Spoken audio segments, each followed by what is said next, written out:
ఇంక్లాబ్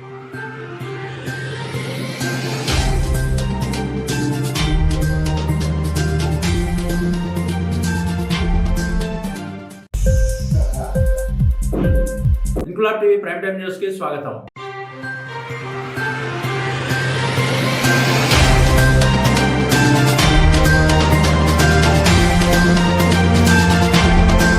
మా పిల్లలు కుల ధృవీకరణ పత్రాలు అందక విద్య, ఉద్యోగ, ఉపాధికి దూరమై అత్యంత పేదరికంలో మగ్గుతున్నారని గోసపడ్డారు తెలంగాణ సంచార ముస్లిం తెగల సంఘం రాష్ట్ర కోశాధికారి మొహమ్మద్ యాకూబ్. నేడు హైదరాబాద్ లో నిర్వహించిన రాష్ట్ర సర్వసభ్య సమావేశంలో ఆయన మాట్లాడుతూ ఆర్థికంగా, సామాజికంగా అత్యంత వెనుకబడ్డ ముస్లింలకు ఉమ్మడి ఆంధ్రప్రదేశ్ రాష్ట్రానికి ముఖ్యమంత్రిగా పనిచేసిన వైఎస్ రాజశేఖర రెడ్డి హయాంలో 4% రిజర్వేషన్లు కల్పించారని, కానీ ఆ రిజర్వేషన్ల ఫలాల్లో తమ వర్గానికి అందడం లేదని, ప్రభుత్వాధికారులు కుల ధృవీకరణ పత్రాలు జారీ చేయకపోవడం వల్ల తమ పిల్లలు విద్య, ఉద్యోగ, ఉపాధులకు దూరం అవుతున్నారని, దీంతో తమలో పేదరికం మరింత పెరుగుతుందని, ప్రభుత్వ పరంగా గాని మైనారిటీ ఫైనాన్స్ కార్పొరేషన్ ద్వారా గాని తమకు ఉపాధి నిమిత్తం ఎటువంటి సహాయం అందక సంచార ముస్లింల కుటుంబాలు దుర్భర దారిద్ర్యాన్ని అనుభవిస్తున్నాయని, ఇప్పటికైనా మీ ద్వారా మాకు న్యాయం జరుగుతుందని ఆశపడుతున్నామని కార్యక్రమానికి ముఖ్య అతిథిగా విచ్చేసిన సియాసత్ దినపత్రిక ఎడిటర్ ఎమ్మెల్సీ అమీర్ అలీ ఖాన్ ముందు తన ఆవేదనను వెళ్లబుచ్చారు. కార్యక్రమంలో ఎమ్మెల్సీ, సియాసత్ దినపత్రిక editor Amir Ali Khan, retired professor Anwar Khan, Telangana సంచార ముస్లిం తెగల సంఘం వ్యవస్థాపక అధ్యక్షుడు పఠాన్ సైదా ఖాన్, తెలంగాణ రాష్ట్ర నలుమూల నుండి విచ్చేసిన తెలంగాణ సంచార ముస్లిం తెగల సంఘం సభ్యులు పాల్గొన్నారు. मददगार के लिए आगे बढ़े और हमारे जितने भी यहाँ पे मौजूद हैं इन सबकी तरफ से उनको मैं सलाम करते हुए आज తెలంగాణ ఉమ్మడి ఆంధ్రప్రదేశ్ నుండి తెలంగాణ విడిపోయిన తర్వాత వైఎస్ రాజశేఖర రెడ్డి గారి హయాంలో, షబ్బీర్ అలీ గారి మైనార్టీ మినిస్టరీ గారి హయాంలో సచార్ కమిటీ అని ఒకటి వేశారు. నవాబులు వీళ్ళు ఖబాబులుగా దండాలపై వేలాడాలి వీళ్ళు. కానీ వీళ్ళకు రాజకీయంగా ఉపాధి లేక, తర్వాత ఉద్యోగాలు లేక, చదువు లేక, ఎలాగైనా కూడా మా దాంట్లో ఒక నాయకుడు ముందుకు రాడు, వస్తే వాడిని కాళ్ళు బట్టి గుంజుతాం. ప్రతి ఒక్క కులంలో ఒక సంఘాలు ఉన్నాయి, ప్రతి ఒక్క కులంలో ప్రతి ఒక్క జాతికి ఒక సంఘాలు, ఆ సంఘానికి ఒక నాయకుడు. తెలంగాణ కావచ్చండి, అటు ఆంధ్రప్రదేశ్ కావచ్చండి, ప్రతి ఒక్క దాంట్లో ఒక సంఘ నాయకుడు ముందుండి కార్యాచరణ చేసి వాళ్ళ యొక్క జాతి అభివృద్ధికి ఆర్థికంగా, సామాజికంగా, విద్యాపరంగా, ఉపాధి పరంగా ఏ రకంగానైతే నా జాతి బాగుపడాలనే ఉద్దేశంగానైతే ముందు నడుస్తాడో మా జాతిలో ఇప్పటి వరకు ఎవరు రాలేదు. భగవంతుని దయ వల్ల మన సైదా ఖాన్ గారు సంచారం అంటే ఇది ఒక నామూషి పదం కాదు, సంచారం అంటే ఇది ఒక తక్కువ చేసే పదం కాదు. సంచారం అంటే ఊరూరు తిరిగింది, మా తాత ముత్తాతల నుంచి ఊరూరు. నేను గారెడి కమ్యూనిటీ, గారెడి అంటే सांप का खेल खेलते दादा परदादे से सांप का खेल खेलने वाले. तो उसके बावजूद क्या हुआ, बाद में थोड़ा कले का काम सीखे, सिल्वर पिघलाना और कबीरा बनाना हुआ. तो उसके बाद में वो भी गया, पूरा प्लास्टिक आया, स्टील आया, वो भी गया.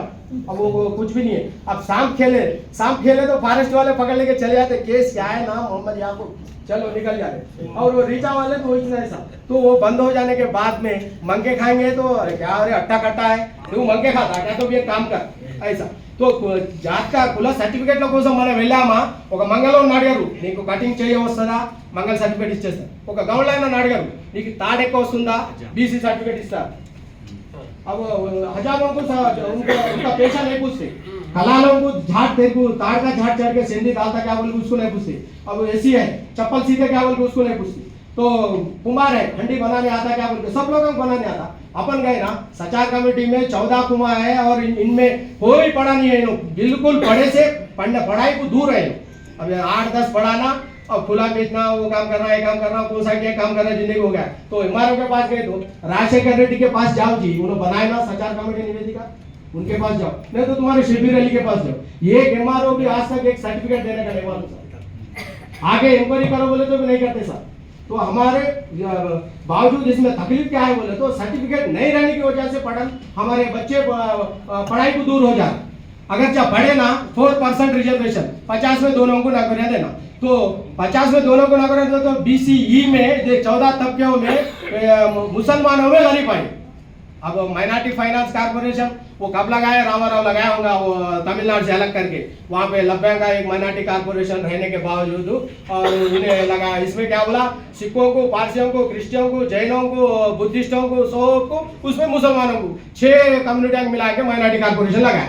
अब माइनॉरिटी बोले तो टोपी वाला ज्यादा था, ना सिख याद आता, ना बुद्धिस्ट याद आता, ना क्रिश्चियन याद आता, कोई भी नहीं याद आते। माइनॉरिटी फाइनेंस कॉर्पोरेशन कितने अंदर है वो? कुछ 50 अंदर है। तुम्हारी इतनी बड़ी हज हाउस कमेटी इतनी बड़ी, उसमें आने का नहीं। आज तक गाँव में जाके देखो, आधार कार्ड मार के देखो, किसी का अकाउंट पे मार के देखो, एक लोन भी नहीं आया किसी को माइनॉरिटी में। ये साल 500 करोड़, आने का साल बीआरएस की गवर्नमेंट 2000 करोड़, 3000 करोड़। खजूर मुंह में रखना, नीचे आंच खींचना होता है, मगर दूसरा कुछ भी नहीं है। तो अगर कोई हमारे लिए कोई देखे तो ये बीजेपी वाले, आरएसएस वाले और बोलते हैं मुसलमानों की पार्टी कांग्रेस, मुसलमानों की पार्टी कांग्रेस। अगर कांग्रेस वाले में है तो मदद, तो मरे तक हमारे उनके साथ में अब यहाँ पे है। बीआरएस वाले होंगे, कांग्रेस वाले होंगे, पार्टी के कोई भी लायक देख नहीं है, कोई भी किसी का कोई नहीं है। तो तेलंगाना हासिल करने के बाद ఉమ్మడి ఆంధ్రప్రదేశ్ నుండి తెలంగాణ విడిపోయిన తర్వాత 12,000 ग्राम पंचायत बनाए, 650 मंडल बनाए, 33 जिले बनाए। तो सेपरेट कारपोरेशन बनाने के लिए क्या तकलीफ हो रही? इतने अब रेवंत रेड्डी साहब भी इतने कारपोरेशन बनाए, 14-15 कारपोरेशन बनाए। कारपोरेशन बना के इनको एक तब्दील करेंगे, एक बच्चे इनको अकल आखिर क्या है इनकी पढ़ाई के लिए पढ़ने का क्या है। अब मैं 3 तरगति तक पढ़े हूँ, 3 क्लास तक। जब मैं क्या होता था, दूसरे को देते थे, मेरे को चड्डी भी नहीं देते थे, फटेसू चड्डी, वो यूरिया थैले में कपड़े सब कुछ देते थे, मैं देता है। मैं बोला जान दे भाई, पढ़े नहीं कुछ भी नहीं, कुछ भी जान दे, हमारा काम हमें कर लेंगे बोल के बाबा खाली का काम सिखा। तो उसके बावजूद तो मैं आज ये कह रहा हूँ, हमारे तकलीफों के लिए तो संचारा मुस्लिमों को तो हर कोई पार्टी में लड़ाई रहते, झगड़े रहते, और नीचे से ऊपर तक कहाँ तक भी रहते, ग्रुप रहते, ये रहते। मगर संचारा मुस्लिम बोले तो हम लोग सबको 14 जाता जुड़ने के बावजूद हमारे तकलीफों क्या है, कोई गाँव में क्या नहीं है। तो माशाल्लाह मैं जब चौटोपुल गया था, छोटे प्लास्टिक के डेरे लोटे लेके भागे, माँ बहना और पूरे 40 साल हो गया महिपनगर से आके कले का काम करते। क्या नाम है क्या? सलमान। इनके पूरे 15 मकाना रहते सर, पूरे एक मकाना झोपड़ा कैसे देखे तो कम से कम आदमी में नहीं जा सकता वैसे झोपड़े में। मेरे पास वीडियो भी है, कपड़े थे तो डेरे डाले। अब इसमें कितने जाता है, अपन ये तब्दील करने के लिए अपन आगे बढ़ेंगे। आप जैसे बड़े आगे बढ़े और उनको हमारे तकलीफों के लिए आप आगे भी एक बार आप हमारे डिस्ट्रिक्टों को भी, हमारे गाँवों को भी एक बार हमारी तकलीफ क्या है देख सकते। बस इतना ही, ज़्यादा से बात करने से और बहुत भी टाइम होता। शुक्रिया मेरे को ये मौका दिए।